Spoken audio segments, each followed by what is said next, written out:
En Argentina se habla de un hecho muy particular que alegan que ocurrió durante el segundo mandato de un presidente llamado Hipólito Yrigoyen, allá por el año 1930. Algunos dicen que solo se trata de un mito urbano, hace poco alguien lo desmentía, pero afirman que fue una mentira inventada tal vez por los golpistas del año 30. La cosa era que el rumor decía que el presidente Yrigoyen, en el último tramo de su gestión, estaba senil y era manipulado por su entorno. Y como el mandatario había dado órdenes expresas que no le dieran malas noticias, sus colaboradores decidieron imprimirle un periódico ficticio de un único ejemplar, que era el que él leía. Ahí el presidente solo podía leer buenas noticias. Y ahí lo colmaban de halagos y desde los titulares y desde las letras pequeñas hablaban de lo extraordinaria que estaba haciendo su gestión. Cientos de periodistas subvencionados por el Estado trabajaban todos los días para imprimir un solo periódico que cada mañana decían se ocupaban de colocarle junto al desayuno. Obviamente aquella información no correspondía a la realidad. Por el contrario, el país estaba en llamas, la economía colapsaba, pero el presidente no se daba por enterado porque él leía un periódico diferente al resto de la ciudadanía, de la población. Y yo quiero dejar claro que este mensaje no es precisamente un diario de Yrigoyen, porque creo que especialmente durante la pandemia muchos nos cansamos de leer diarios de Yrigoyen. Nos dimos cuenta que el Evangelio necesita fundamentos más sólidos que palabras motivacionales un domingo. Resultó que cuando llegó esta pandemia, a algunos no les alcanzó con empoderarse, con repetir algunas frases de un líder. Necesitamos y necesitaron algo más. Jesús pronunció una parábola en Mateo 7, dice: el que oye estas palabras y las pone en práctica es como un hombre prudente que construyó su casa sobre la roca. Cayeron lluvias, crecieron los ríos, soplaron los vientos, azotaron aquella casa y con todo la casa no se derrumbó porque estaba cimentada sobre la roca. Entonces, el hecho de edificar nuestra vida sobre esta roca no nos hace inmune a las tempestades. Lo hablamos el domingo pasado en ese mensaje titulado Algo habrás hecho. No nos hace inmune a la muerte, a los despidos, al rompimiento de algunas relaciones, ni al COVID-19. Tampoco el estar fundamentado sobre la roca hace que nuestro corazón se vuelva a prueba de sufrimientos, no sienta la punzada de una pérdida, de una vergüenza, de un fracaso ni de un rechazo. Lo que sí es que en el fondo hay roca sólida.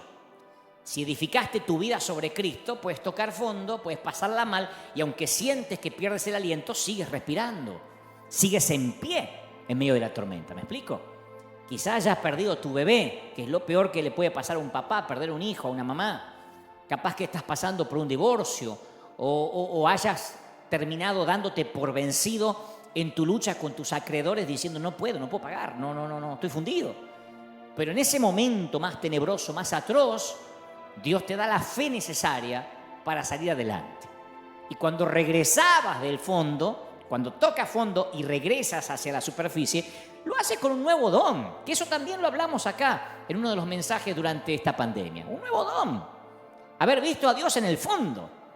Y eso es mayor que el dolor más agudo que el enemigo haya traído a tu vida o a mi vida. Porque en el fondo está la fidelidad de Dios. En el fondo hay roca. Por eso necesitamos una buena cuota de verdad descarnada. Necesitamos leer la Biblia, como digo, cada domingo y ver a Jesús con ojos nuevos.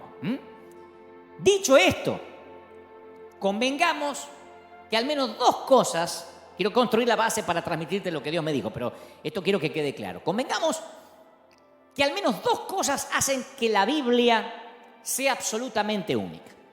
Primero, que es palabra viva, literalmente. Cuando leemos las Escrituras, estamos inhalando lo que el Espíritu Santo exhaló hace miles de años. Segundo, nunca uno llega al fondo de la Biblia, uno dice, ya me la leí toda, no. Porque es como un es caleidoscópica la cosa. Uno se mete y va descubriendo nuevas vertientes, nuevos caminos.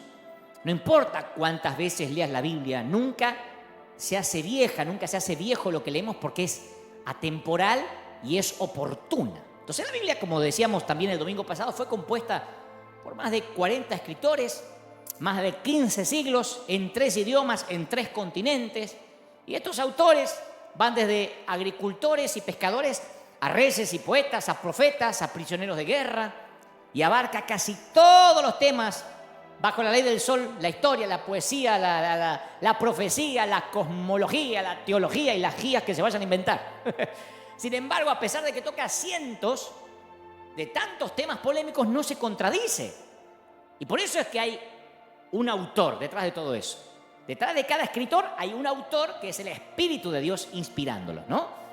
¿Y por qué mantengo esto de leer la Biblia con ojos nuevos? Bueno, porque yo también mencionaba, y quiero dejarlo claro antes de transmitir lo que Dios me dijo que te diga, que hay una forma muy sutil de idolatría llamada bibliolatría. Y es tratar la Biblia como un fin en sí mismo en lugar de un medio para un fin. Entonces, el objetivo del conocimiento de la Biblia no es solo el conocimiento de la Biblia en sí.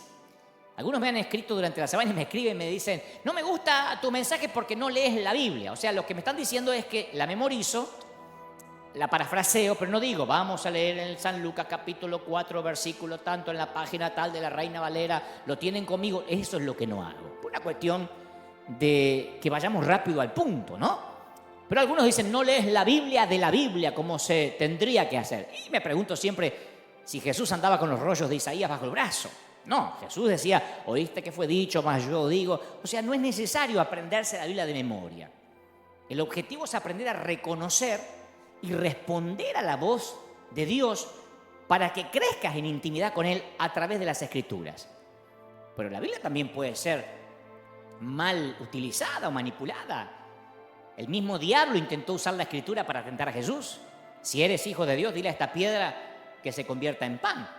Entonces, para no aburrirte, ir al punto. Cuando sacas al Espíritu Santo de la ecuación, te quedas con la letra hueca de la ley. Esa es la diferencia entre la información y la transformación. Uno puede informarse con la Biblia o puede transformarse. Yo sé que hay quienes creen que Dios solo habla a través de la Escritura. No está en la Biblia. Porque la Biblia es inspirada por Dios. Y yo sé que el canon está cerrado. Pero en realidad uno está minando la autoridad de Dios cuando desacredito la capacidad de Dios para hablarnos de alguna otra manera, además de como ya lo hizo en las páginas de la Biblia. Cuando yo examino las Escrituras, veo a Dios apareciendo en lugares extraños, en tiempos extraños, de maneras extrañas. Y el hecho de que algo no esté en la Biblia no necesariamente lo hace antibíblico. Porque si no, estamos reduciendo a Dios a un libro. No te muevas, Dios, de entre Génesis y Apocalipsis, porque entonces no eres mi Dios. No. Cuando yo digo no bíblico, quiero decir contrario a las enseñanzas de las Escrituras. Hay otra categoría que se llama abíblico. No bíblico, sino abíblico. Y esto es una connotación diferente. Significa que no tiene precedente en las Escrituras. Y eso necesariamente no lo hace antibíblico. No sé si me explico. O sea, no hay en las Escrituras precedente para los púlpitos. En las Escrituras no hay precedente para las transmisiones en línea, para hacer un live. No dice la Biblia que algún día vamos a predicar por internet o por televisión. Pero mientras la metodología no contradiga la teología, entonces estamos en buen terreno.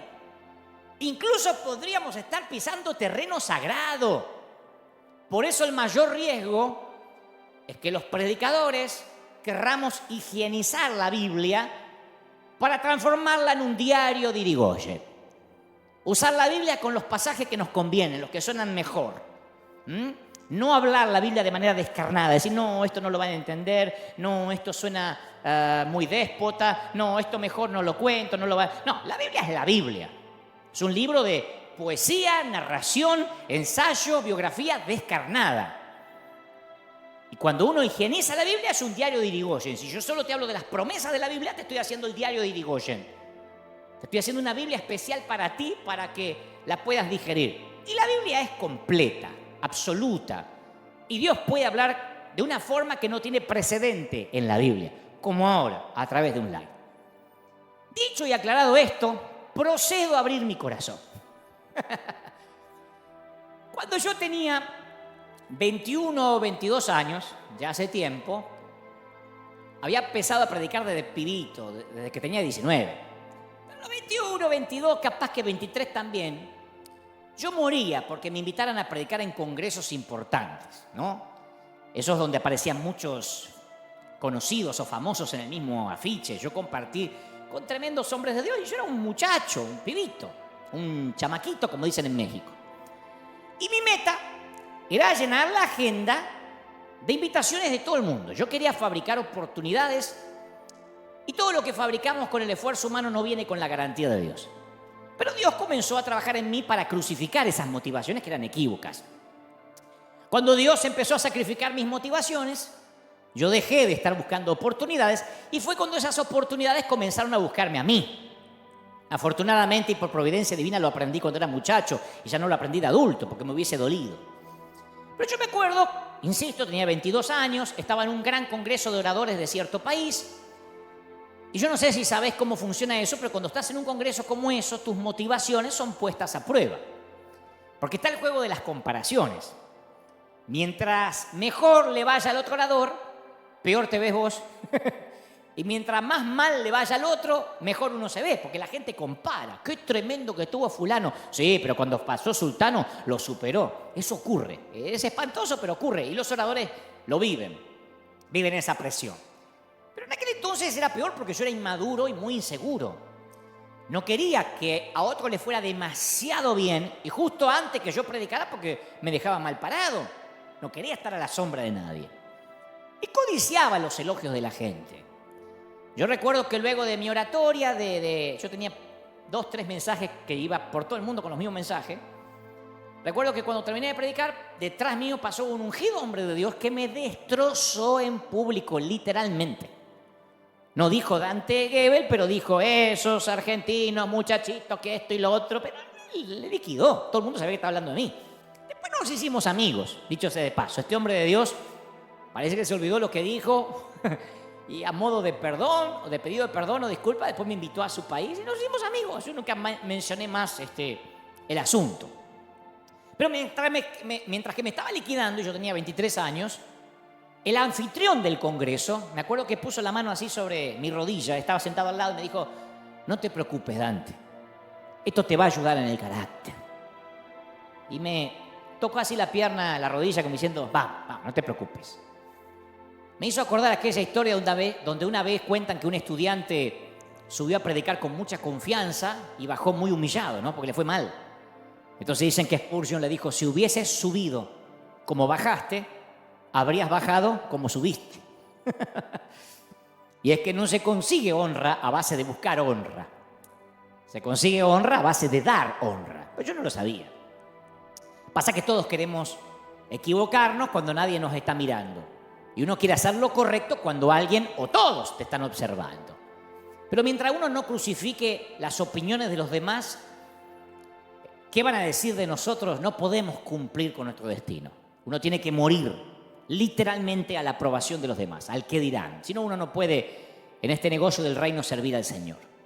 Una de mis metas desde hace muchos años es ser en privado una mejor persona de la que soy en público. No llegué todavía, pero esa es mi meta. Yo quiero que aquellos que más me conozcan, los que conozcan a Dante en intimidad, sean quien más me respeten, quien más me admiren, no que digan, no sabe lo que es este tipo cuando no hay una cámara, no sabe lo que es este cuando no lo están mirando. Bueno, esa es mi tarea, mi meta, achicar la brecha entre lo que soy en público y lo que soy en privado, que cada vez pueda parecerme más el uno al otro, que no haya diferencia, ¿no? Esa es la esencia de quién soy en realidad. Alguna vez Carlos Anacondia, el querido Carlos Anacondia, me dijo, mira, hay muchos líderes que están enamorados, así habla él, ¿no? Que están enamorados pero de la vanidad del éxito, más que de las almas. A mí me quedó eso, que si a mí me dolió lo que dijo este otro líder de mí cuando tenía 22, 23 años, es que tal vez yo estaba más enamorado del éxito que de la gente, que de las almas, ¿no? La vanidad del éxito. Que por cierto, el término vanidad aparece 75 veces en la Biblia. Su uso mayoritario está en el libro de Eclesiastés, aparece 28 veces y después aparece 10 veces en los Salmos. Hay otros libros como Isaías, Jeremías, que empatan 8 registros de esta palabra. Pero en los Salmos, vanidad se usa como un adjetivo de la naturaleza humana, pasajera, mortal, perecedera, débil. Y a mí me viene a la mente, siempre que hablo de vanidad, la escena final de la película que interpreta Al Pacino en El abogado del diablo, que hace de Lucifer, y cuando parece que su víctima ha logrado escapar de sus tentaciones, él se las ingenia para volverlo a seducir, y la película, se las voy a espolear, pero la película termina con que Lucifer mira a cámara y dice con una sonrisa: vanidad, definitivamente mi pecado favorito. Y yo creo que literalmente y definitivamente es el pecado favorito de Satanás. Ahora, ¿por qué hago esta introducción? Porque todavía es introducción.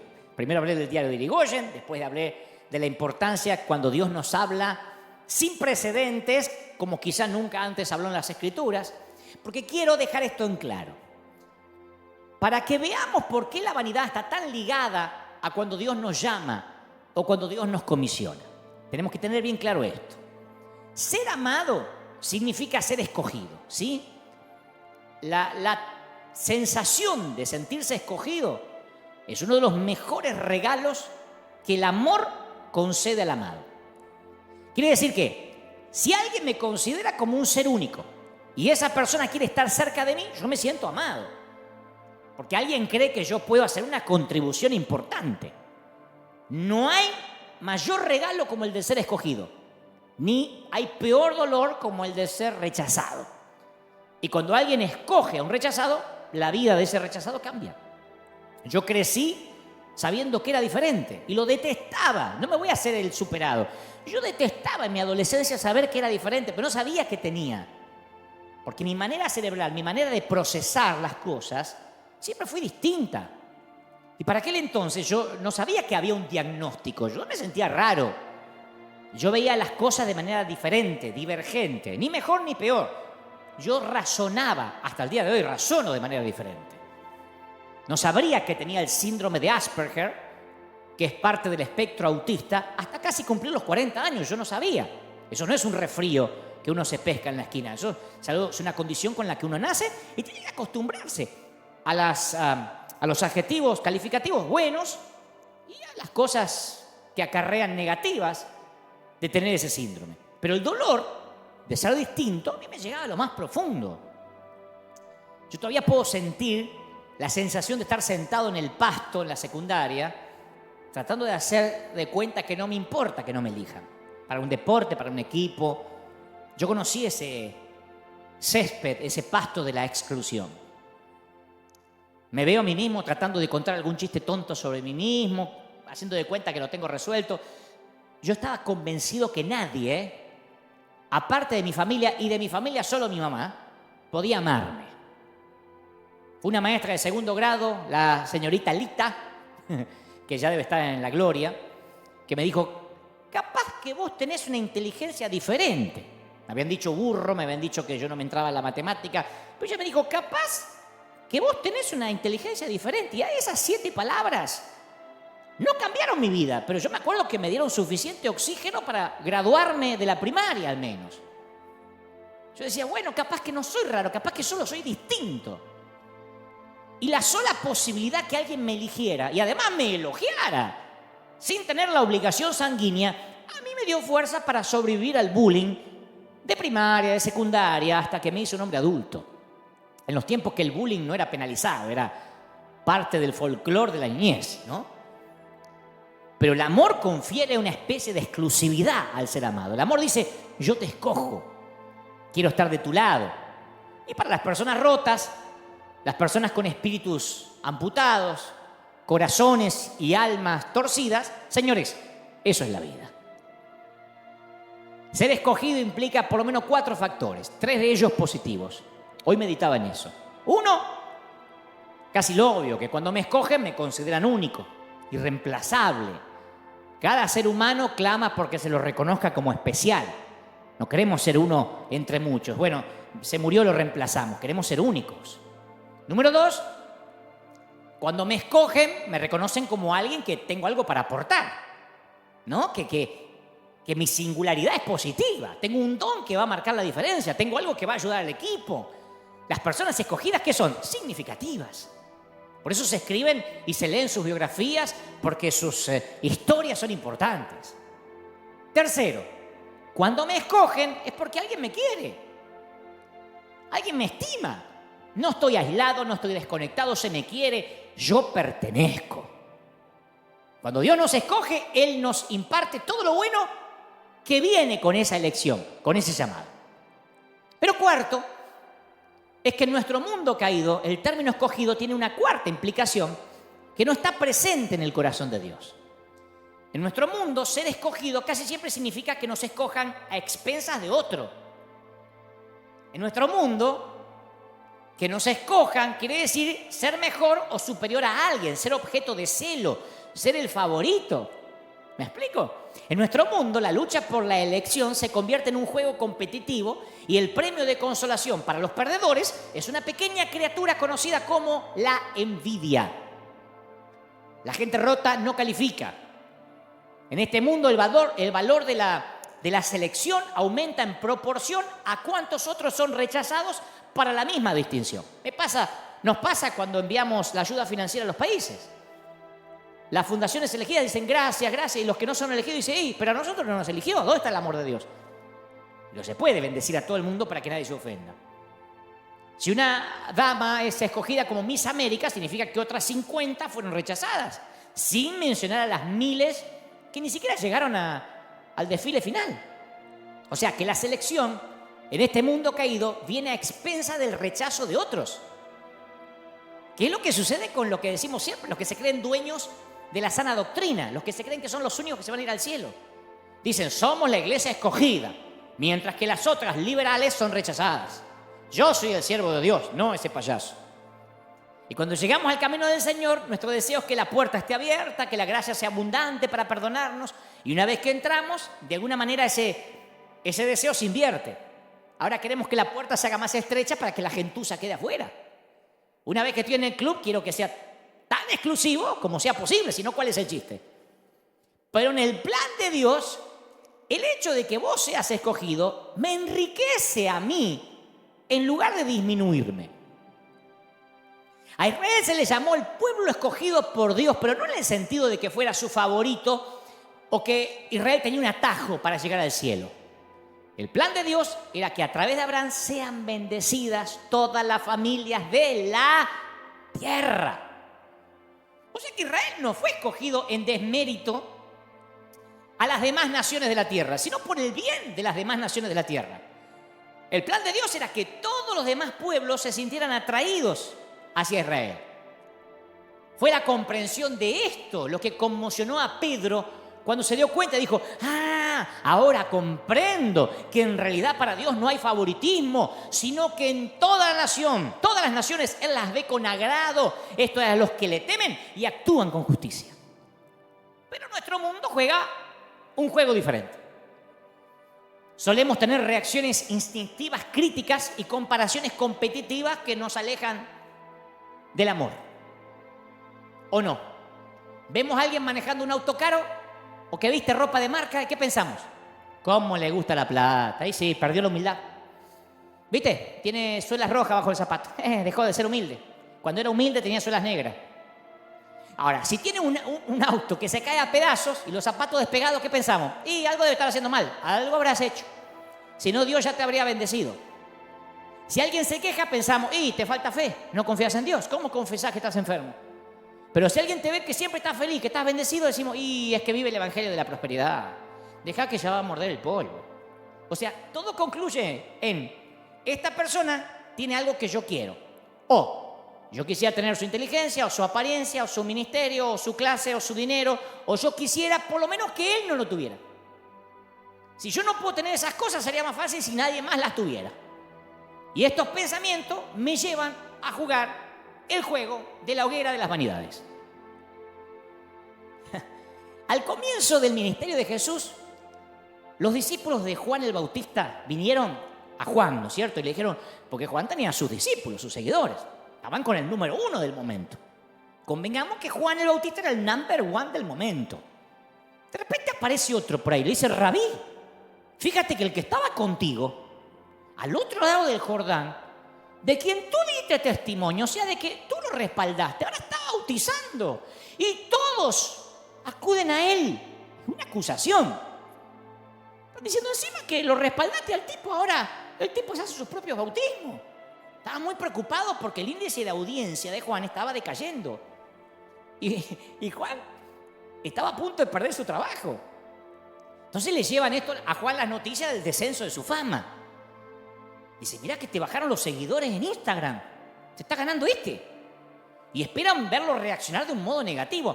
Y Juan, capítulo 3, versículo 27, relata: respondió Juan y dijo: no puede el hombre recibir nada si no le es dado del cielo. Vosotros mismos me sois testigos de lo que dije. Yo no soy el Cristo. Yo soy el que está enviado delante de él. El que tiene la esposa, escuchen esto, es el esposo. Mas el amigo del esposo es el que está al lado y le oye y se goza grandemente de la voz del esposo. Así que mi gozo, mi alegría está cumplida. Es necesario que él crezca, famosa frase, ¿para qué? Para que yo mengue, para que yo me achique. ¿Qué está diciendo Juan? Nos está enseñando lo que significa ser llamado. Porque eran precisamente la posición y la prominencia, la apariencia externa del éxito, lo que Juan iba a tener que dejar ir. Ser escogido por Dios no es cuestión de aferrarse, sino aprender a dejar ir. Si hubo algo en lo que Juan era un experto, era en dejar ir. Él desde el principio supo que Dios lo había escogido para una tarea especial. Y este llamado, esta selección, le iba a costar todo. Yo no sé si pensaste que para llevar a cabo su ministerio Juan tenía que dejar ir todas las esperanzas, las aspiraciones normales de una vida normal en el primer siglo. Tenía que renunciar a una vida hogareña normal. Se nos dice que vivió en el desierto hasta el día en que se presentó públicamente en el pueblo de Israel. Y eso no era California, ¿eh? En los tiempos de Juan el desierto era desierto. Nunca tendría un trabajo normal. Renunció a todas las aspiraciones financieras, vivía como un ermitaño. Los ermitaños no son buenos conviviendo, haciendo relaciones. Dios le pidió que renunciara a toda comodidad, él estuvo dispuesto a hacerlo. Usaba ropa que no servía ni para regalársela a un indigente. La comida, la dieta que tenía, pobrecito, langostas y miel silvestre, no era una buena dieta. Tampoco había Malbec argentino con las comidas. Un gran error. Jesús sí tomaría vino, pero Juan era un astemio que ni café tomaba. Desafiaba a las autoridades religiosas a cara descubierta, lo odiaban. A veces se dirigía a su congregación y hoy en día sería así: voltéate a tu hermano y dile: bienvenido, generación de víboras. Generación de víboras, Dios te bendiga, generación de víboras, Dios te bendiga. Porque eso era lo que decía la congregación. Confrontó al gobernador por su inmoralidad, por su corrupción. Y en ese entonces, quien confrontaba al gobernador sabía que se tenía que despedir de la cabeza. Si tenías cariño por tu cabeza, no confrontes al gobernador. Juan nunca se iba a enamorar, nunca se iba a casar, nunca iba a tener hijos. No habría quien lo cuidara si llegaba viejo. De hecho, tuvo que renunciar a los sueños de envejecer. Porque Dios escogió a Juan desde antes de su nacimiento para que preparara el camino del Mesías, de Jesús. Pero era un tipo de llamado que implicaba sacrificio, rareza, confrontación y el famoso no encajar nunca en el status quo. Y Juan estuvo dispuesto a dejar todo por amor ¿a qué? A su ministerio. ¿Y sabés lo que le está pidiendo ahora a Dios? Su ministerio. Que deje algo más, su ministerio, por lo único que trabajó toda la vida. A algunos no les quitas el ministerio ni con una orden judicial. A Juan Dios le pedía ahora el ministerio. Por eso sus seguidores fueron a ver a Juan, porque sentían envidia del éxito de Jesús.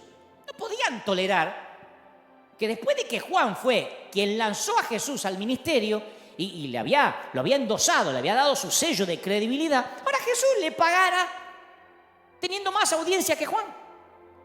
Estaban tan disgustados que no podían dejar de exagerar. Rabí, fíjate, el que estaba contigo al otro lado del Jordán, ese que tú diste testimonio, ahora está bautizando y todos acuden a él. Hasta ellos tenían ganas de irse con el otro. Jesús, claro, había empezado a ofrecer su propio ministerio independiente bautismal. después de que Juan había tenido la franquicia exclusiva. Entonces Juan estaba perdiendo su estrellato profético. Pero el tipo pensaba como mayordomo. Y esa es la característica de la persona llamada, pensar como mayordomo. ¿Cuál es el trabajo del mayordomo, del cuidador? De lo que llamamos sereno en algunos países. Es administrar algo para el propietario hasta que el propietario viene a recuperarlo. Dios lo había puesto bajo su cuidado durante un periodo de tiempo y ahora lo recobraba de vuelta. Cuando Cristo vino a reclamar las multitudes, Él estuvo encantado de devolvérselas. Pero la gente insegura considera que las multitudes, que la gente son suyas. Los llamados no. Cuando los inseguros o los que tienen problemas de estima pierden sus cosas, sufren una crisis. Si los llamados son los que las pierden, nada cambia. Su mundo interior permanece igual. Es lo que muchos ministros tuvimos que preguntarnos frente a un espejo cuando empezó la pandemia y se cerraron las iglesias. A ver, ¿yo estoy llamado de verdad o estoy aferrado a que la gente diga, ay, pastor, póngame la manito, ay, le traigo el café, ay, bendígame? ¿Estamos aferrados a eso o somos llamados de verdad? ¿O nuestro mundo interior se va a desmoronar porque no hay templos? Tuvimos que hacernos esa cuestión, preguntarnos. Una característica de los individuos llamados puede verse en la conciencia que Juan tenía de su propia identidad. Él dijo, como recordarán, les he dicho a menudo, que yo no soy el Cristo. O sea que había mucha gente que le decía, sos el Cristo, vos te merecés ser el Cristo. No soy, pero te merecés. Tendrías que reclamar la corona de Cristo porque sos un Cristo. Y él dice, no, a menudo les dije que no. Y aquellos cuyo mundo interior se encuentra en desorden tienden a experimentar confusión acerca de la identidad. Hubo un cantante argentino, falleció, Sandro o Roberto Sánchez. Él solía decir, la fama es como los narcotraficantes. Si querés continuar en este negocio, no podés comprar lo que vendés. Los narcos saben eso. Por lo general, los que manejan los grandes carteles no se drogan. Hacen que los demás se envenenen. Ellos se mantienen lúcidos para mantener el negocio. Es un ejemplo que nada tiene que ver con servir a Dios, pero bien vale lo que decía Sandro en cuanto a la fama, los narcos, bien vale en esta ocasión para los que tienen un llamado de Dios. No podemos creernos lo que le hacemos creer a los demás. Hay gente que le cuesta separar el papel que realiza de la persona que son. Y esa es la causa por la que muchos hombres y muchas mujeres tienen dificultad de aceptar la jubilación o que un día Dios diga hasta acá. Esa es la causa por la que una mamá a veces sufre una depresión cuando el último hijo se va del hogar, porque ella tenía una identidad asignada de los hijos. Y muchos líderes capaces, con talento, se enfrentan a esa tentación de empezar a creerse sus propios comunicados publicitarios, sus propios posts de Instagram. Yo publico muchas cosas en las redes. El tema es que si me los empiezo a creer, de verdad tengo un problema. Puedo comprar lo que vendo. Una fantasía mesiánica me puede ir infectando gradualmente la personalidad y mi estilo de liderazgo. Y al olvidar lo que somos en realidad, comenzamos a distorsionar nuestra identidad. Capaz que empezamos con humildad a servir al Señor y un día hacemos una escena porque nos sirvieron soda o gaseosa en un vaso de plástico. ¿Cómo le vas a dar un vaso de plástico al siervo de Dios? Capaz que nos agarra la locura por una estupidez. Nos volvemos tan ocupados que no tenemos tiempo para ordenar nuestro mundo interior en el desierto. San Pablo ofreció un valioso precedente cuando le escribió a Timoteo en el capítulo 1, versículo 13. Él dijo, anteriormente yo era un blasfemo, un perseguidor y un insolente. Pero la gracia de nuestro Señor se derramó sobre mí con abundancia. Un hombre con un recuerdo tan fresco de ese tipo no puede pensar sobre sí mismo más elevadamente de lo que debe. Y esta es otra dimensión de la calidad de un llamado. Juan el Bautista comparó su propósito con el padrino de una boda. Él dijo, el que tiene la esposa es el esposo. Yo soy el amigo del esposo. Eso decía Juan. Yo soy el que está al lado del esposo o del novio. El que oye su voz y se goza con la voz del esposo. No me pongo celoso. El propósito del padrino es estar al lado del novio y asegurarse que toda la atención se centre sobre el novio. El padrino cumple el propósito cuando no atrae en absoluto la atención sobre sí mismo, sino que la enfoca sobre los novios, ¿o no? Pasa en el fútbol. ¿Lo vieron en el fútbol? Dicen que cuando en un partido los relatores están hablando demasiado del árbitro, es porque no está haciendo un buen arbitraje. Si el árbitro es bueno, es invisible. Y eso fue lo que hizo Juan el Bautista. Las madres saben que al final deben soltar a sus hijos para que tengan una vida independiente. Los mentores saben que deben soltar a sus protegidos en el momento adecuado. Es necesario que él crezca y yo me achique, mengüe. Juan estaba listo para retirarse. ¿Y cuántos de nosotros conocemos gente que se aferra al liderazgo como garrapata o como koala al árbol? O se asegura que su liderazgo le pase por lo menos a un hijo suyo para que él también mantenga el poder y la influencia. Mi querido, la envidia es la bilis tóxica de aquellos que sienten que no son escogidos. ¿Sabes lo que es envidia? Es querer lo que la otra persona tiene y sentirme mal porque yo no lo tengo. Envidia es sentir desagrado por la bondad de Dios para con otra persona y desechar la bondad que Dios me está dando a mí. Pasa que si no damos nada, nos dicen, ¿cómo se llenan el bolsillo con el evangelio, ¿Cómo hiciste plata con el evangelio, Dante, No das nada. Si salimos a dar inmediatamente, que no sepa a tu izquierda lo que da a la derecha. Si te va bien, te dice, te fuiste a Estados Unidos porque están los dólares ya, ¿no? Si me va mal, eso te pasa por haberte ido. O sea, envidia es deseo sumado a resentimiento. Yo no sé si alguna vez ustedes vieron un acuario de cangrejos. En los restaurantes uno puede ir a comer cangrejos ahí y estos acuarios no tienen tapa. El cangrejo puede trepar. Me pareció gracioso cuando pregunté la razón por qué a los cangrejos en sus acuarios no le ponen tapa. Cualquiera te explica que conoce de esto, que si un cangrejo quiere trepar para salir, los demás vienen y lo tiran para abajo. Se cuidan de que nadie se escape. Yo pensé, yo conozco mucho. Cristiano cangrejo, ¿o no? No nos gusta ver que a alguien le va bien en lo que nosotros fracasamos. Yo no subo, pero él tampoco. Pablo dijo, alégrense con los que están alegres, lloren con los que lloran. Pero la envidia me hace llorar cuando otros están alegres. Y me hace reír cuando otros lloran. Por eso yo creo que la frase, que Dios te bendiga, se convirtió en un saludo superficial. Tenemos que recuperar el valor de esa frase, porque la bendición tiene el poder de convertirnos en personas que bendigan para que el otro le vaya bien. Bendición deriva de la palabra barak, que significa proclamar la intención de Dios sobre ti, sobre vos. Cuando estamos diciendo que Dios te bendiga, estoy diciendo que Dios te dé todo lo que tiene planeado para vos. Que todas las expectativas de Dios se cumplan en tu vida. Sabiendo que fuiste llamado para que le daseis bendición. Primera de Pedro 3:9. ¿Necesitas bendición? Libera bendición. Retenela y eso va a impedir que la recibas. Proverbios 11:26 dice, el que acapara el grano, el pueblo lo maldecirá. El que acapara el grano. Pero bendición será sobre la cabeza del que lo da. ¿Cuál es la idea? Que si quiero bendiciones tengo que desarrollar un estilo de vida que bendiga a otros, que se alegre por el otro. Por eso nosotros en River bendecimos. Ni porque nos sobra la plata, ni porque estamos haciendo campaña política, porque queremos bendición. Sí. Si eso es tener un motivo egoísta, es un motivo egoísta, de alguna manera. Yo quiero que Dios me bendiga. Y la única manera para que Dios me bendiga es no retener la bendición, es soltarla. Y te bendeciré, engrandeceré tu nombre y serás bendición. Génesis 12:1 dice, bendeciré a los que te bendijeren. Yo una vez conté en la iglesia la historia de aquel pastor que maldecía al club nocturno que le pusieron en la esquina de la iglesia. Tenía nervio que el pastor cada vez que pasaba decía, sécate, muérete. Al negocio y al que manejaba el negocio, ¿no? Pero cuanto más maldecía el negocio, más le crecía al tipo, más borracho había.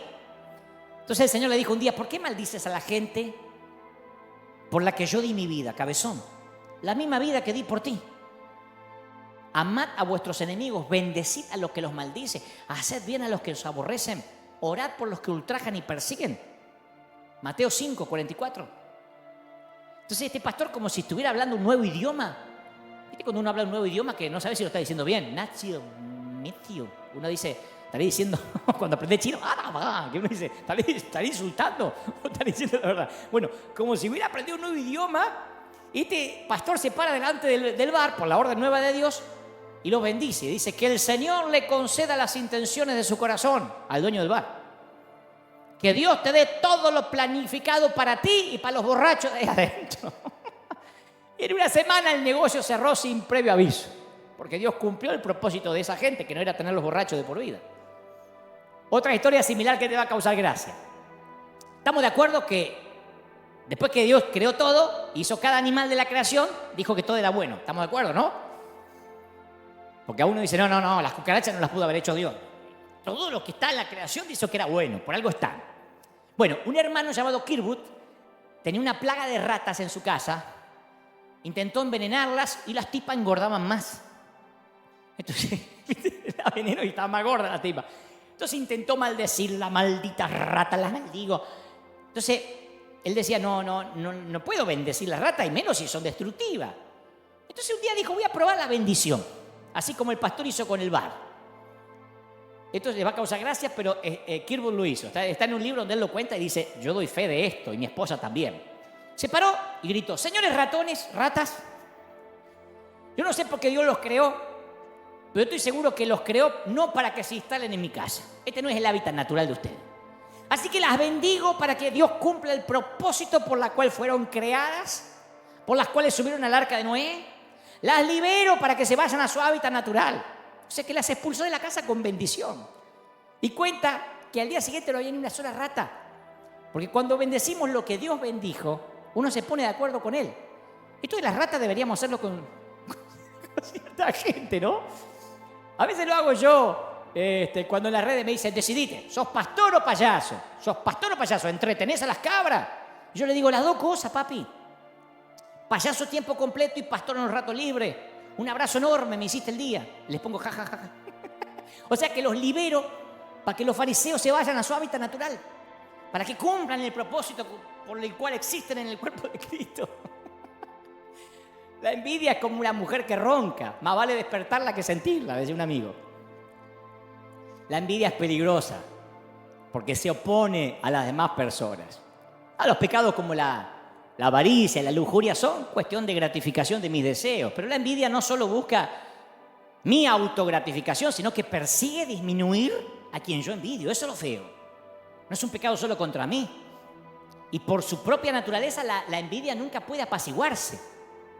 Complacer a la envidia es como tratar de calmar la sed tomando agua de mar, agua salada. Cuando yo envidio a alguien, pierdo de vista la humanidad de esa persona. Cuando Caín miró a Abel, ya no lo vio más como su hermano. Yo conozco gente que ya no se ven como hermanos. Abel ahora es solamente el rival que amenaza la posición de Caín delante de Dios. Abel ahora es el odiado favorito, el enemigo íntimo. ¿Cuál es tu enemigo íntimo? Y al igual que Jesús, que tuvo que experimentar su tentación en el desierto, así le pasó a Juan el Bautista. Esta fue la prueba de Juan. Para Jesús la tentación fue convertir piedras en pan, lanzarse del templo, inclinarse y adorar a Satanás. La tentación para Juan adoptó otra forma. Haz algo grande para traer de vuelta a las personas que se están yendo con el otro.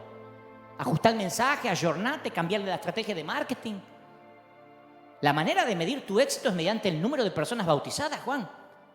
Así viste como McDonald's mide su éxito por el número de hamburguesas que vende o Starbucks por la cantidad de café que vende. Bueno, confía en lo visible. Aquel está bautizando más gente que vos. Aparte, en esa tentación había otro mensaje, más sutil, pero ahí estaba, que Jesús era su adversario. Que el ministerio de Jesús constituía un rival para Juan.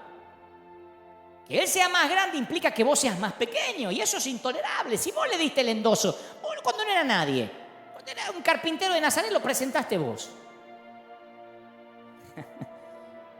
Lo sé, cualquier parecido con la realidad es mera coincidencia, ¿eh? Los seguidores de Juan lo amaban, pero ese era un tipo de amor harapiento. Un tipo de amor miserable que lo iba a destruir si él les prestaba atención. Saúl fue el guerrero de Israel y se nos cuenta que era tan alto que los demás apenas le llegaban al hombro. Era de los más altos, si acaso el más alto de todo Israel. ¿Y sabe qué pasa? que uno se termina acostumbrando a ser más alto que los demás. Cuando ves todo de más arriba, tiene su encanto. No me voy a hacer acá el que orino agua bendita. A veces estar un poquito más alto en cualquier cosita, te hace sentir, te gusta, nos gusta. No nos gusta que alguien asome su cabeza en el lugar que está reservado para la nuestra, pero pasa. El año pasado viajé a El Salvador para la toma de posesión del presidente Nayib Bukele. Nos hicimos amigos cuando él era apenas un candidato. Y después, cuando él tiene que asumir la presidencia, me invita a hacer una oración, ¿no? Y tanto ahí, o como cuando luego más tarde fui en diciembre a hacer un superclásico, el presidente, sin que eso se lo pidiera, puso todo su aparato de seguridad a mi disposición. Desde que llegué al aeropuerto de El Salvador, no pasé por migraciones, no me revisaron la maleta. Por acá, señor, lo espera, claro, un invitado del presidente. Y después tenían motos, patrulleros, ejército. No paré en ningún semáforo. ¿Sabes lo que es eso para un argentino? No hice filas en ninguna parte, no pasé por seguridad. No tenía que abrir ninguna puerta. Tuve 3 días sin abrir una puerta. Yo hacía así y corría alguien y me abría la puerta. No tenía que cargar maleta. No sé cómo me dejaron bañarme solo. Me pusieron custodia. El ejército literalmente yo iba, pero no solo cuando fui a la toma de la presidencia, sino cuando iba a un restaurante a comer, tenía 5 policías delante, el ejército tocaba. Y yo pensaba, me abrían paso. Miramos en el celular, el GPS o el GPS, cuánto tardamos de ir a un lugar a otro, y decía, con el tránsito 45 minutos. Me dice, no señor, usted no. La policía le paraban así los autos y en 5 minutos estaba donde yo quería.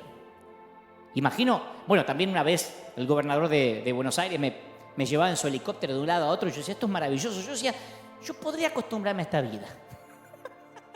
Después aterricé acá y la carroza se me convirtió en calabaza, los caballos en ratones. Fueron 3 días en El Salvador de mirar tan alto que a los demás apenas me llegaban al hombro. Estaba bueno, no te voy a decir, no, porque yo soy humilde. Sí, yo me considero una persona humilde, pero me encanta cuando pasan esas cosas. Me pasaron 2 o 3 veces en Honduras también, donde me ponían custodia presidencial. Es maravilloso porque te abren paso, porque no tenés que esperar nada. Por eso 3 días yo lo viví. Imagino por qué a los políticos después de estar 5, 6, 10 años les cuesta tanto soltar el poder. Están enquistados ahí y les cuesta horrores. Ahora aparece un joven llamado David, que ni es grande ni siquiera para usar la armadura de Saúl, pero que gana el campeonato de peso completo contra Goliat. Y ahora es un exterminador más grande que Saúl. Y aparece una nueva canción en la radio que empieza a sonar. O en Spotify. En Spotify también. Saúl destruyó un ejército, pero David aniquiló a 10. Lo cantaban como hip hop también. Saúl mató a 1000, David a sus 10.000. Y Saúl no le agradó la letra. No lo podía ver nunca más como un pastorcito. Ahora era su enemigo íntimo. Literalmente dijo a David, le dan valor por 10 ejércitos, a mí me da uno solo. Lo único que falta es que le den el reino. Y a partir de esa ocasión, Saúl empezó a mirar a David con recelo. El mal de ojo de la envidia que filtra el amor y solo deja la amenaza. La envidia es un pecado del ojo. Hace que uno mire el césped del otro más verde que el mío. Mirá qué bendición, se le murió la suegra y yo la tengo en casa. Cuando se trata de la envidia es cosa de ojos. Es por eso que Dante Alighieri dice que en el infierno los envidiosos tienen que pasar la eternidad con los ojos cosidos. En el famoso infierno de Dante, la Divina Comedia. Por toda la Biblia hay un hilo, una hebra verde de envidia. Desde Caín y Abel, Isaac e Ismael, Jacob y Esaú, José y sus hermanos, María y Aarón murmurando contra Moisés. Raquel fue la escogida, Lea era la muñeca rota. Acab codiciaba el viñedo de Nabot. Ananías y Zafira querían tener una reputación de generosidad. Pablo le escribe a la iglesia de Filipos y les predica y les dice que algunos predican o algunos extienden el evangelio por envidia y rivalidad. ¿Quién predica por envidia? Y Pablo dice que hay gente que predica por envidia. ¿Qué es el colmo? ¿Te imaginas que es el colmo de los predicadores? Porque cuando yo predico, se me llama a decirle a la gente que se arrepienta, que tome su cruz y que mueran a sí mismos. ¿Cómo voy a sentir envidia porque otros predicadores llamen a las personas a morir por sí mismas mejor de lo que yo hago el llamado? Si todos vamos a morir a la cruz. Pero en el amor de Dios, el que a mí me escojan nunca es a expensas de otro. Su plan es que mi elección mejore la vida de otros, no que disminuya la vida de otros. En el plan de Dios, los escogidos siempre son escogidos para servir. Y Juan comprendió esta verdad, quién es él y quién no era él. Él dijo, nadie puede recibir nada que no sea de Dios. Yo no soy el novio, dice Juan, yo soy el amigo del novio. Si este mensaje no se llamaba la hoguera de las vanidades, yo lo hubiese llamado el amigo del novio. En las bodas judías de la antigüedad, el amigo del novio era como el padrino. Estaba a cargo de los detalles de la boda, a veces era quien invitaba a la gente, acompañaba al novio a la ceremonia y luego tenía una última responsabilidad. En la noche final de la boda, porque las bodas se extendían por varios días, hacía guardia frente a la tienda donde la novia esperaba por el novio. Estaba oscuro, pero el padrino reconocía la voz del novio cuando lo escuchaba. Por eso dice, yo reconozco la voz del novio. Así que el amigo del novio se hacía a un lado, se quitaba del camino y el novio entraba en la tienda para hacer lo que tenía que hacer con su novia, con su esposa ahora. El amigo del novio no puede decir, ¿no podría participar? No. Él tenía un gozo diferente, el gozo de servir a quien amaba. Si el amigo envidiaba al novio, es porque está tratando de reclamar a la novia para él, lo iba a perder todo. La novia nunca le va a pertenecer. Y al tratar de quererla para sí, traicionaría a su amigo y además perdería todo el gozo que le corresponde al amigo del novio. Eso le dijo a sus seguidores Juan. Mi gozo es el gozo que le corresponde al amigo del novio. Yo mandé las invitaciones. Yo fui quien gritó en el desierto, preparen el camino para el Señor. Yo le serví al novio, él es mi amigo. Ahora está el novio acá. He escuchado su voz, vino a buscar a su novia. Por eso todo el mundo acude a él, porque ella es su novia, no la mía. Yo no soy robanovias de nadie. El gozo del prometido le corresponde a él. No crean que esto es doloroso para mí. Yo también tengo felicidad. Mi felicidad, la felicidad de ser amigo del novio. Si yo trato de apoderarme de su felicidad, termino sin ningún tipo de gozo. Ahora mi gozo está completo, no lo voy a perder, no voy a permitir que la envidia destruya mi gozo. Querido líder, querido pastor, la novia no es tuya. La novia no es mía, es la novia de él. Y cuando él quiere, reclama a las multitudes y tenemos que entregársela. La arrogancia no es algo que Dios quiere que llevemos. La Biblia no dice que Dios desaprueba la arrogancia, que a Él le desagrada la arrogancia. Dios la aborrece. Lo que una comida infestada de gusano nos produce a nuestro estómago es lo que la arrogancia le produce a Dios. La soberbia y la arrogancia aborrezco. Proverbios 8:13. Abominación es a Jehová todo altivo de corazón. No hagas nada por vanagloria. Filipenses 2:3. Cesen. Cállense, shut up. Las palabras arrogantes de vuestra boca. 1 Samuel 2:3. Dios resiste a los soberbios. 1 de Pedro 5:5. Antes de la caída, la altivez de espíritu. Proverbios 16:18. Jehová asolará, raerá a la casa de los soberbios. Proverbios 14:25. Dios la aborrece. ¿Sabe por qué? Porque no hicimos nada que justifique estar orgullosos. ¿De qué vamos a estar orgullosos? ¿De qué? No le dan premios al lienzo que usó el pintor.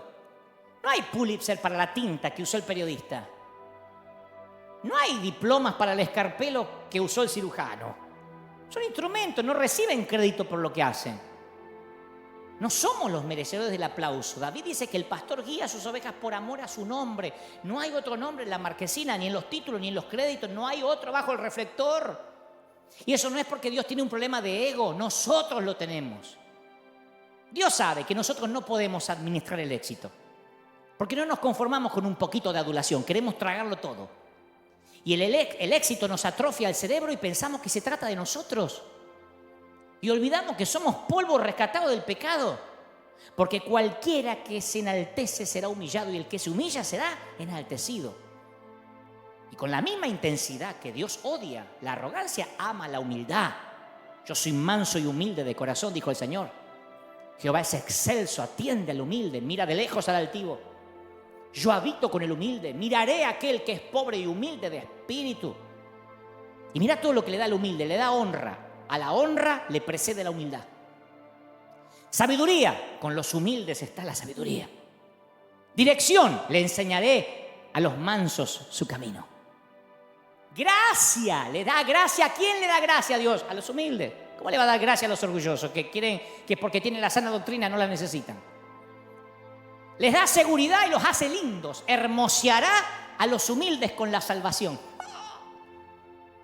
¿Viste que dice? ¿Viste que hay gente que uno, independientemente de la edad, de su fisonomía, hay gente que la salvación la hermosea y a otros los bautizan limón? ¡Aleluya! Estoy esperando la venida de Cristo irme de acá. Y voy a decir, pero pucha, menos mal que lo agarró Dios, lo llega a agarrar el diablo y es Chucky. En la obra Amadeus, Antonio Salieri es un hombre a quien la envidia le destruye el alma. Y él anhela crear música para la gloria de Dios. Pero claro, está el genio de Mozart, que intensifica el dolor de su propia mediocridad. Salieri no es Mozart. Entonces la envidia de Salieri lo lleva al resentimiento, al odio, a la traición, hasta que intenta hacer pasar como suya una obra de Mozart. Y Salieri, como todos los envidiosos de primera clase, cree que Dios es injusto con él. Él cree que Dios tiene la obligación de hacerlo mayor que Mozart. Porque la envidia siempre lleva esa sensación de sentirte víctima. Me lo debes, me lo merezco, yo sirvo al Señor. Y Salieri se perdió la posibilidad de ser feliz porque, claro, él no tenía el don de Mozart, pero tenía otro don. Él podía haber reconocido el genio de Mozart, proclamarlo al mundo, abrirle las puertas, darle oportunidades que hubiesen enriquecido su vida y su mundo. Pero se negó a tener ese gozo. Él solo quería ser el novio. Y él no era el novio. Y acabó sin vida y sin ningún gozo en absoluto. El mismo tipo de cáncer obró en la vida de otro Salieri llamado Herodes el Grande. Cuando el verdadero rey de los judíos nace, Herodes pudo haberlo patrocinado. Eso no lo pensamos. Capaz que se pudo haber ocupado de su educación, de su cuidado. Sería un héroe Herodes hasta el día de hoy. Pero se negó a tener ese gozo. Su envidia lo llevó al odio, al engaño, al asesinato. Así fue toda su vida. Lo odiaban tanto a Herodes el Grande que antes de su muerte ordenó que apenas él muriera ejecutaran 70 de los hombres más conocidos y queridos de Jerusalén para que hubiera luto en Jerusalén, en lugar de fiesta. Cuando yo me muera me matan 70 gente muy querida para que haya luto. Si no iba a pasar como, viste, con los cubanos de Miami cuando murió Fidel Castro, que celebraron una semana seguida. Era tan odiado que para asegurarse que la gente llorara mató a otros tipos antes de morir. Mateo nos dice que la envidia fue la razón por la cual los líderes religiosos mataron a Jesús. La envidia trató de impedir su nacimiento. La envidia lo persiguió durante la vida. La envidia causó su muerte. La envidia es la humanidad en sus peores harapos. Pero Dios ofrece gozo a cada uno de sus hijos. Por ejemplo, todos podemos compartir el gozo de un cantante en un concierto. Yo he ido a conciertos de cantantes cristianos y seculares. Y mientras la persona talentosa canta, comparte su don, y todos los recibimos, estamos agradecidos a Dios por prodigar ese don y permitirle a ese cantante compartirlo con nosotros, el público.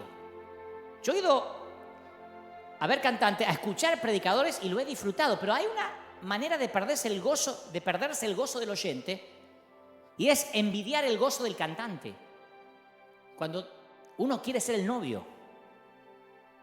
Hay gente que desearía estar en el escenario y comparar su don con el cantante o con el predicador. Y esa sensación de ansiedad hace que cuanto mayor sea el don de la otra persona o sus talentos o su belleza, más pequeño te sentís. Y te perdés el gozo de ser espectador. Hay gente que va a los congresos y sufre porque quiere estar ahí arriba. A mí me lo escriben todo el tiempo. Algún día compartiremos plataforma. Algún día Dios me va a usar. Dios me dijo que Dios me va a dar estadios más grandes que los tuyos. O sea, no puede disfrutar lo que le corresponde ahora porque quiere estar allá. Y vivir una vida de comparación o competencia hace que acabe sin gozo alguno. Yo tenía a alguien que trabajaba a mi lado. Y de buenas a primeras empezó a ser un tipo malhumorado, cara de desayunar con cicuta o limón. Y ganaba bien. Viajábamos por todas las partes, estaba al lado mío. Entonces le digo, ¿por qué siempre esa cara de mala onda? Y dice, ¿puedo abrirte el corazón? Sí. Dice, no sabes lo duro que es para mí trabajar y que vos aparezcas en la foto de la página web. Digo, ¿y si vos trabajás para mí, macho? Me dice, sí, pero es duro para mí no estar ahí en la página web. Como principal, no quería trabajo como principal. Y ese día supe que él no iba a descansar hasta tener su propia foto en su propia página web. La tragedia es que mucha gente prefiere ser la estrella de un equipo perdedor que el jugador mediocampista o de defensa de un equipo ganador. La pregunta es, ¿querés ser cola de león o cabeza de ratón? Se lo dije. ¿Y vos querés ser cola de león? Porque algunos sienten el orgullo tal vez no es la palabra, la felicidad, el gozo de ser, soy la cola de este león.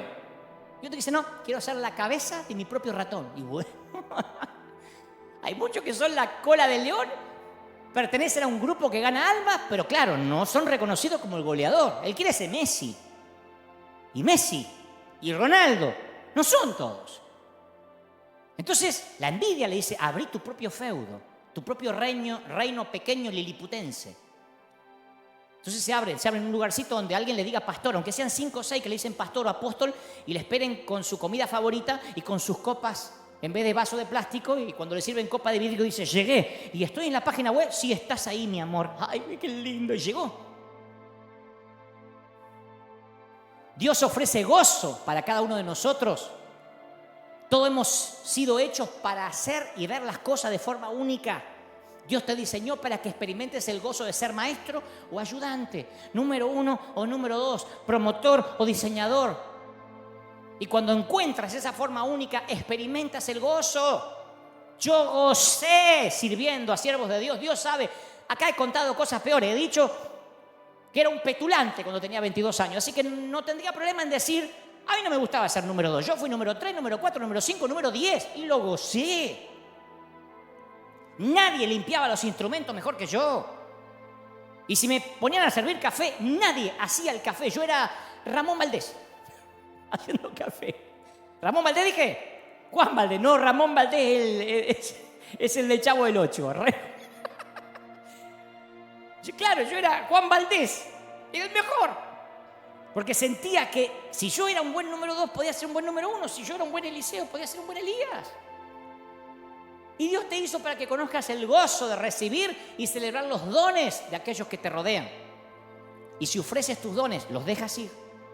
Y con humildad recibes los dones de otros, tu gozo está completo.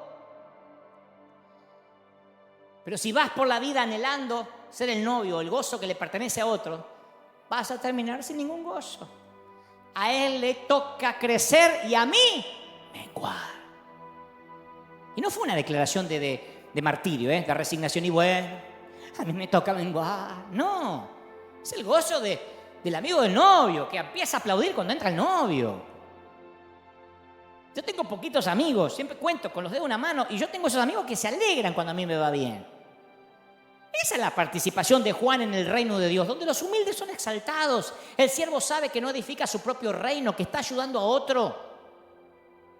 No se enoja contra la autoridad porque sabe que el siervo no tiene derechos. El siervo no exige derechos porque no los tiene. Nos llenamos la boca diciendo soy un siervo. ¿Sabe que el siervo hace la voluntad de su patrón? Los siervos no hacen huelgas. Raramente la queja de un siervo es atendida. El Señor dijo, ustedes son sirvientes, siervos. A nosotros nos encanta, recibamos al siervo de Dios. Siervo, si no te gusta puedes irte. Pero ¿cuántas veces nos enojamos cuando no se nos trata con respeto? El siervo espera un trabajo duro, el siervo no espera descansar. Espera trabajar y duro. Desde temprano en la mañana hasta entrada de la noche, el siervo trabaja. Jesús lo dijo en Lucas 17. Quien de ustedes teniendo un siervo que ara o apacienta el ganado, al volver del campo, luego dice, pasa, siéntate a mi mesa. No le dice más bien, prepárame la cena.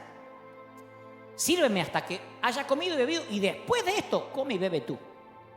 El siervo no espera que se lo reconozca, el siervo no espera que se le agradezca, ni que se lo aplauda por su magnífico trabajo. Hace lo que tiene que hacer. Y Jesús dijo, ¿acaso da gracias al siervo porque hizo lo que se le había mandado? No, así también ustedes, cuando hicieron lo que se les ordenó, digan, soy un siervo inútil porque hice lo que debíamos hacer. Lucas 17, 9.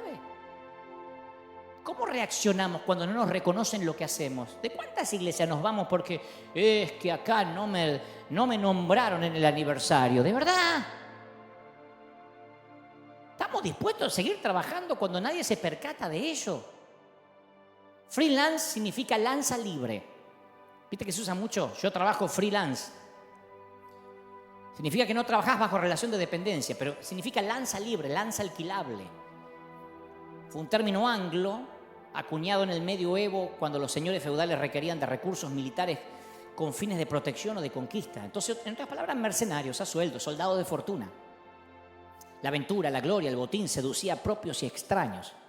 Y cuando terminaban las guerras, quedaban un montón de hombres varados en tierras extrañas con una única posesión, su lanza y un único oficio, la guerra. De ahí freelance.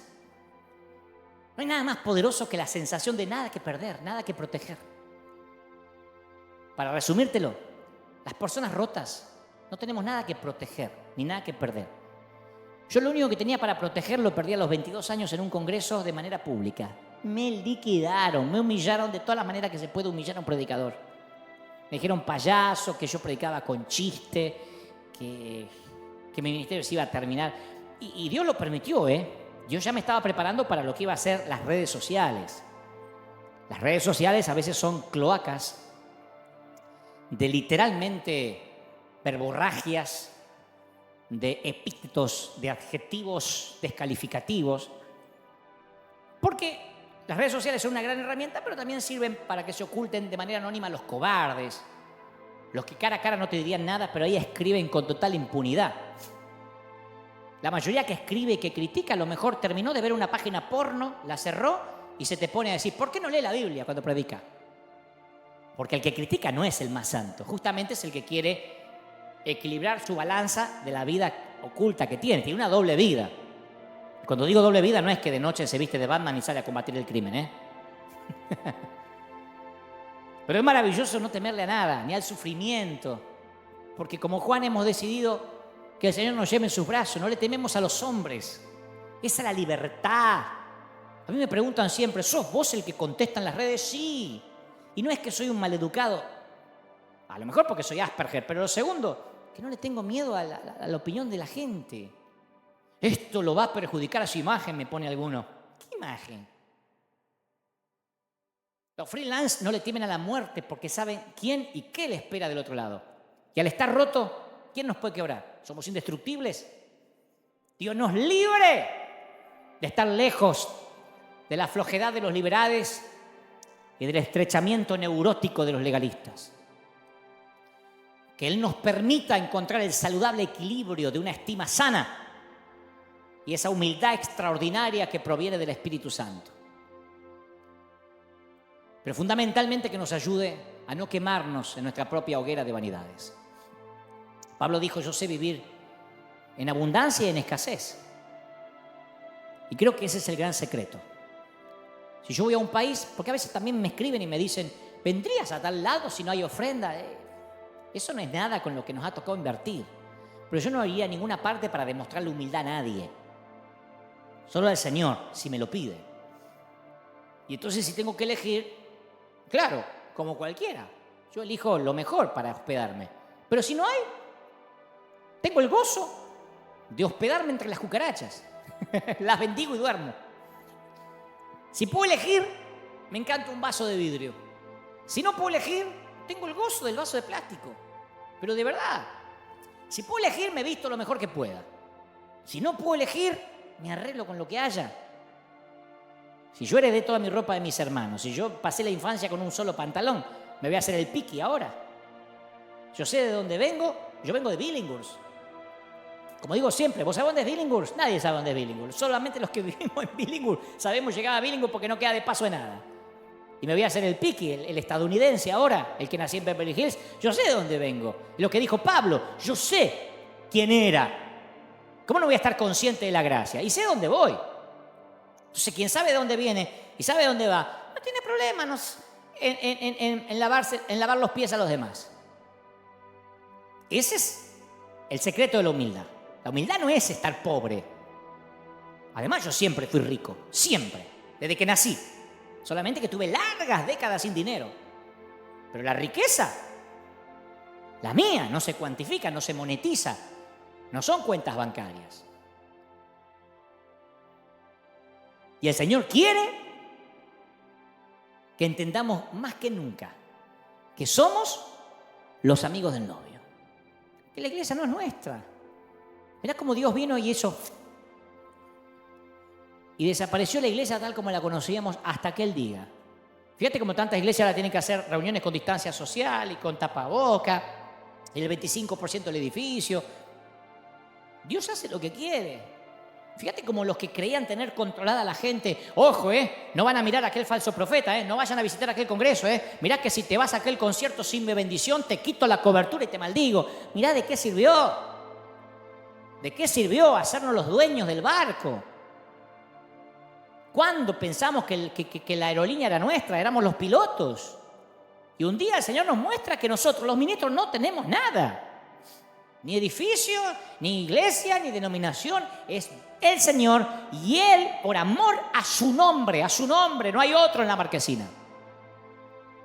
Dios nos libre de la hoguera de las vanidades. Pero se vive más liviano, Cuando uno entiende, como digo siempre, que uno es el cartero, se ve más liviano. Yo ya me quité esa carga de tener que dar testimonio, de que la gente me mira, de que fíjate lo que publicás, de que qué van a decir. Yo soy un cartero. ¿O quién entra a un restaurante y dice, a ver, ¿cómo está la vida del camarero? A ver, el mozo, ¿cómo está tu vida? Oh, ¿cómo te llevas con tu suegra? Y llevar tus hijos al colegio porque si no, no quiero que me sirvan la comida. Servime la comida, andate. ¿Quién le pide cómo es la vida del cartero? Esa es cuestión de cada uno con el Señor. Entonces el Señor nos está diciendo más que nunca que somos mayordomos. No se trata de mí, no se trata de ti, se trata de Él. Se trata de ir a la cruz. Voy a orar por ti. Quiero que donde estés, si quieres recibir al Señor en tu corazón, diga, Señor, esta palabra fue para mí. Hoy suelto toda carga, todo peso. Dejo que en la hoguera de las vanidades literalmente se quemen las vanidades, se queme el orgullo, la soberbia, el querer ser el novio cuando no lo soy. Soy el amigo, la amiga del novio. Repite conmigo, di, Señor Jesús, entra en mi vida. Abandono esas vacas sagradas de que tienen que reconocerme y honrarme. Soy libre, próspero, bendito. Estoy orando ahora por toda la gente que está en el otro lado de los 5 continentes. Hay mucha gente que está siendo libre ahora. El Señor me dice, la iglesia está cambiando. La iglesia quizás nunca vuelva a ser como la conocíamos.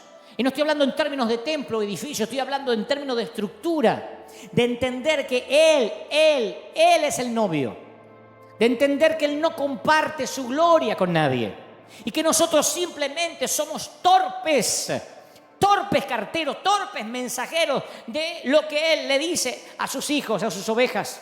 Eso va para los líderes, para las ovejas, para los que están recibiendo esta palabra. Esto tiene que ver con el Señor. Te ama el Señor. No sabes cómo te ama el Señor.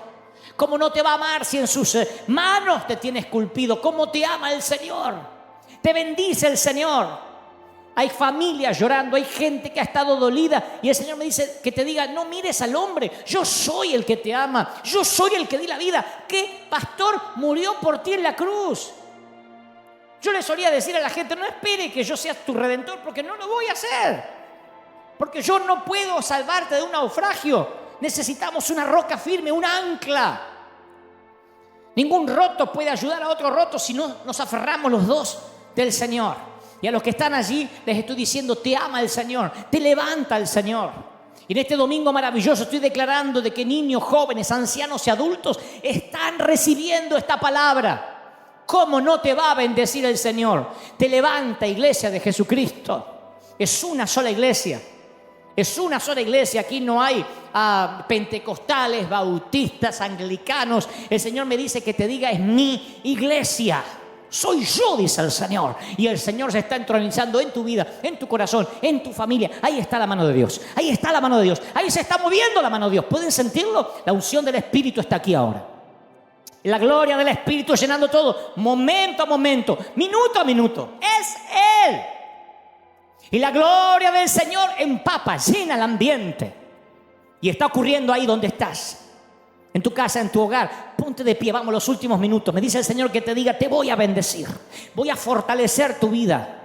Hay gente que ha querido bajar los brazos y el Señor me dice que te diga lo que te ha dicho cada semana: no te entregues, no te entregues. Mi querido, no te entregues, no te rindas, no tires la toalla, pelea, porque el Señor dio la vida por ti. No te rindas. Yo sé que te han decepcionado y te han hecho doler, pero el Señor me dice, no te rindas. Aun cuando sientas que has perdido lo que has construido, el Señor dice, ¿qué construiste? Es un mayordomo. Y aquí vengo a recuperar lo que es mío. Tienes que decir, soy un siervo, hice lo que se me pidió que hiciera. Bendito sea el Señor. ¿Cómo te ama el Señor? No me voy a cansar de decírtelo. ¿Cómo te ama el Señor? ¿Cómo te ama el Señor? No sabes cómo te ama el Señor. Cuando me toque irme de River, me voy a llevar unos cuadritos, si es que tengo lugar, que tengo en la oficina. Es todo lo que tengo. Ni las cámaras, ni el edificio, no hay nada, nombre mío, no hay nada que yo me pueda llevar. Y eso me mantiene oxigenado, limpio, viajando liviano y sabiendo que soy un cuidador. No me llevo el avión a estacionar en el garaje de casa. Soy un piloto de una nave insignia que bendice a miles, de un río que no se detiene. Pero somos eso, administradores. Y eventualmente nosotros vamos a pasar y Él va a permanecer. Nosotros seremos parte, apenitas, un eslabón de una cadena de la historia, y el Señor va a permanecer. Escribe esto en las tablas de tu corazón, átalo a tu cuello por tu salud mental, por tu salud emocional. Te ama el Señor. Y hoy no te hice el diario de Irigoyen. Te prediqué tal cual es la palabra, completa, directa, incisiva. Y así es. No nos corresponde a nosotros decir qué predicar y qué no. Es la palabra absoluta. Que Dios te bendiga. Que Dios haga resplandecer su rostro sobre ti. Iglesia de River, los que no son de River, los que están hoy por primera vez, gracias por estar ahí firmes como talón de oso. Te voy a dejar con la placa final para que te puedas comunicar con nosotros. Por lo pronto ha sido una bendición estar ahí. Gracias. Gracias por sembrar, gracias por ser parte. Que tengas un gran domingo. Escuadrón de búsqueda en combate contra las filas invasoras. Seguiremos aquí, todos o nadie, peleando la batalla del Señor. Hasta la próxima, que Dios te bendiga y que tengas un día celestial.